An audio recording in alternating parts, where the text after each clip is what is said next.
The video I did the other day, sort of pitting the FS7 against the a7S III and just looking at like what they look like in a decently lit scenario next to each other where I had control of everything and I could dial it in. That got me thinking about the other cameras that I own, specifically the R3, because the R3 is a fantastic stills camera, one of the best sensors of any 35mm camera, even though it's, 6 years old now. And when it came out, like, the video was like considered pretty revolutionary. I remember people really raving about it. But now I feel like compared to what we have, it's kind of lackluster. So I thought I'd pit that against the a7S III in a similar setting. The thing is, it's complex with that because what lenses do I use? It has a crop mode. The crop mode's maybe better than the full frame mode in certain respects. But I don't know. So I thought I'd do it and I'd throw some lenses at it as well. So back in the studio, this first shot is, I was going to take it out, but this is me accidentally setting it up with auto white balance.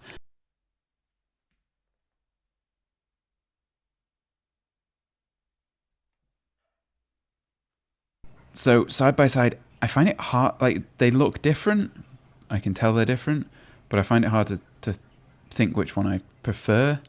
I think the S looks sharper than the R, which it's in HD and the R's in 4K. Go figure. The colours look more realistic on the S than they do on the R, but I do really like something about the look of the R. I think that purple's just a bit wrong. So this is the setup. Not the same lenses. One's on a 35 1.8 at 1.8 with an ND filter on. The other's on the 24 to 105 at f4.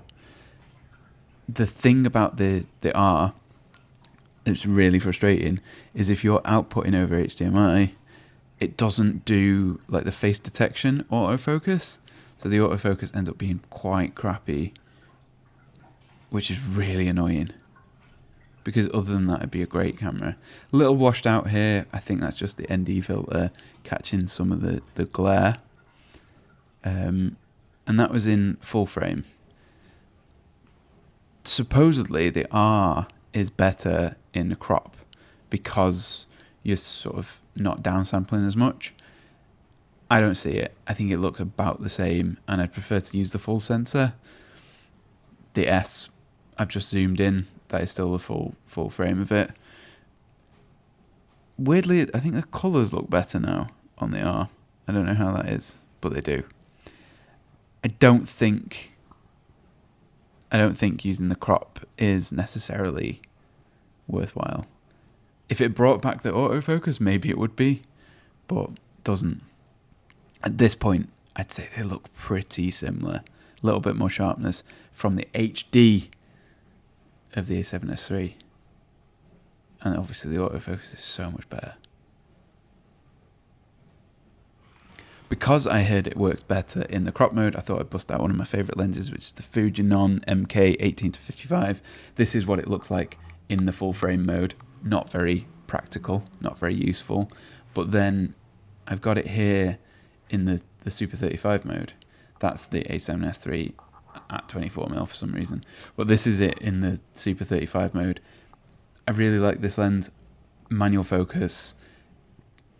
One thing this shows me is that a high quality lens will just give you a different look. This looks far better than that 35mm. That 35mm is pretty good as well, but it's just a little bit kind of soft.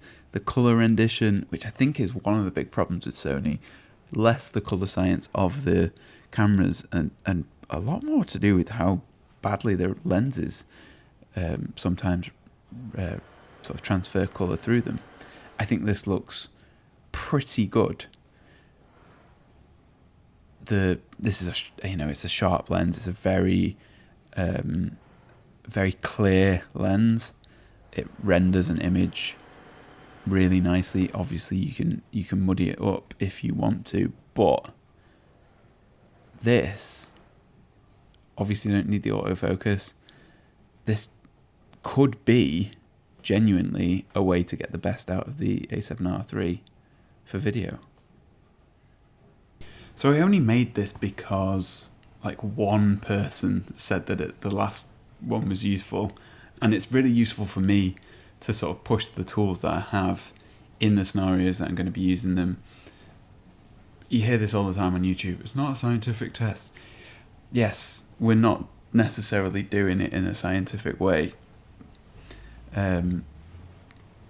But usually there's something that we want to learn, and technically it is a scientific test if that is the case. What they mean is they're not doing it under strict conditions, not using this, 2 copies of the same lens that look identical, that kind of thing. But this is just to show me if they can match together nicely.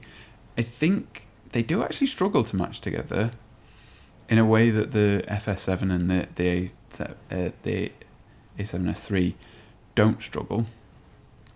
But I think you could get by with it. I think lens dependent. I know you're not really supposed to cut between like 2 wildly different, like a deep depth of field and a shallow depth of field. It can be quite jarring sometimes. But sometimes you want like a big wide shot with like a shallower depth of field to go along with like the interview close-up. Sometimes you want just shots that are different, shots that are interesting. It's very easy to get caught up in the playing by the rules, but maybe one of the shots is like a super close-up. That jokey little video that I put out yesterday that was just kind of like me making a little bit of a scene based on using a really crappy old point and shoot, that made me think about like interesting shots, and we don't always use them enough.